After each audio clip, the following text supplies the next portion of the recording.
Well, students, maybe you've experienced this. Maybe you've had people say, "Well, you're not really serious about your faith unless you listen to this one visionary. There's this woman in West Alton, Illinois, and every 5 minutes Mary visits her and tells her something new. And unless you've got this app on your phone, you don't follow Mary's messages, you're not a good Catholic." Or they'll say, I'm a vegetarian, and really it's cruel if you eat meat. And really, if you're going to be religious, you need to only eat what I eat, which is impossible burgers, or stuff like that. Or people say, well, you've got to, didn't you know? Didn't you know that today was the feast of Saint Michael the turtle? There was a turtle named Michael, and today's his feast day. You don't celebrate it? You didn't know about that? What kind of a Catholic are you? Okay. Guess what? St. Paul addresses that.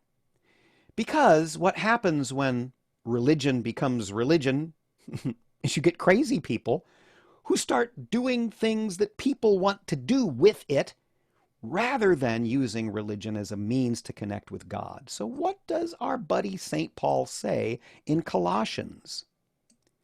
He says, "Therefore, let no one pass judgment on you in questions of food and drink, or with regard to a festival or a new moon or a Sabbath. All these celebrations and practices, these are a shadow of the things to come, but the substance belongs to Christ." You also need to know the parable of the cave, which is from Plato's Republic.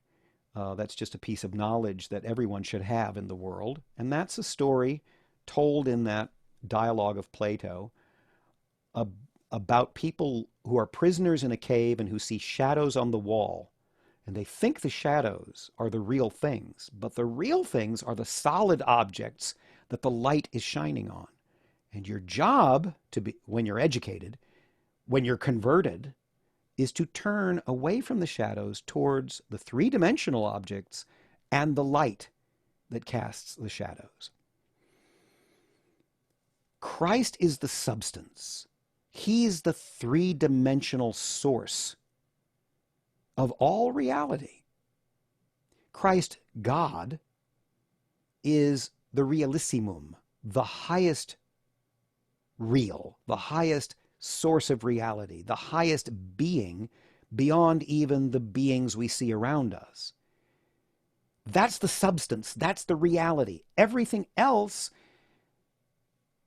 corresponds to that reality because a shadow corresponds to a three-dimensional object. You can kind of tell what the object is by looking at its shadow, but a shadow is insubstantial. Christ is substantial. Our faith is about Christ and knowing him and imitating him and becoming him in a way through communion and through right living, being virtuous and being made holy. That's what our faith is about, not all the other trappings, not the, I call them the subculture. You have like fanboys and fangirls sometimes of the Catholic Church, adult fanboys and fangirls. I've been guilty of this, where you become as interested in all the trappings of the church. You know,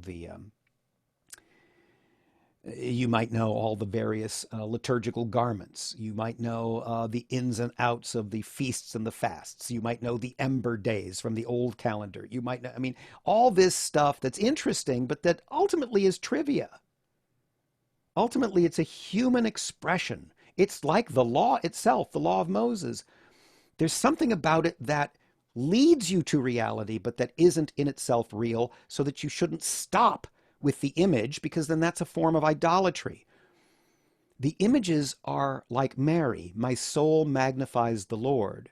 They are lenses through which we see the reality, the substance of Jesus. But it's easy to be a fanboy or a fangirl and to get all wrapped up in the stuff. Let no one disqualify you insisting on asceticism, which is self-denial, fasts and penances, and worship of angels, going on in detail about visions. Now, the only reason he's writing this is this stuff was going on. So you have in the first century crazy Catholics, just like we have today in the 21st century. puffed up without reason by this sensuous mind, and not holding fast to the head. What does he mean by the head?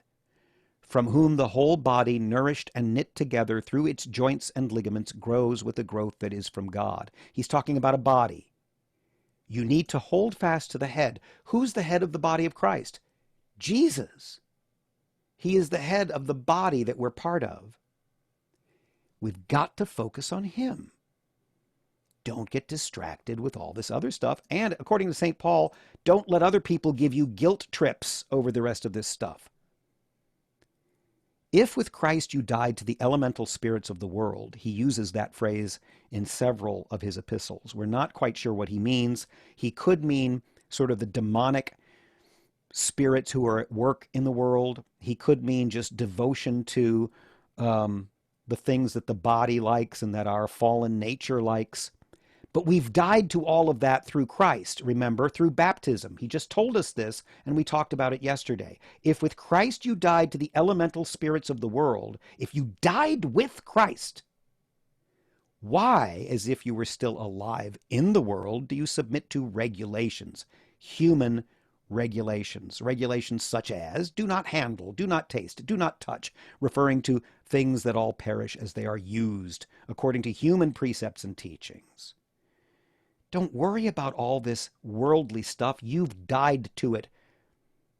You've died to it through your baptism and your participation in the death and resurrection of Christ. These have indeed an appearance of wisdom in promoting self-made religion, and asceticism and severity to the body, but they are of no value in stopping the indulgences of the flesh, by which I think he means correcting our fallen nature and the old man that is in us. There is something about all religion that becomes man-made. And sometimes these things can help, and sometimes these things can hurt. They hurt if people put too much emphasis on those things alone, and they stop there. It's just like the law of Moses. You can follow the law of Moses if you're a devout Jew as a way of growing closer to God and serving God, or you can follow the law of Moses as a way of pride, of thinking that you're holier than thou because you can keep all of these various regulations. Paul is saying, don't get stuck in the things that, don't get stuck at the shadows. Turn toward the light, turn toward the substance that throws the shadows onto the wall. That's our job of continual conversion, constantly to turn around and look toward the head, which is Christ, and not the various members of the body and the little petty and selfish interests that they can sometimes divert us to.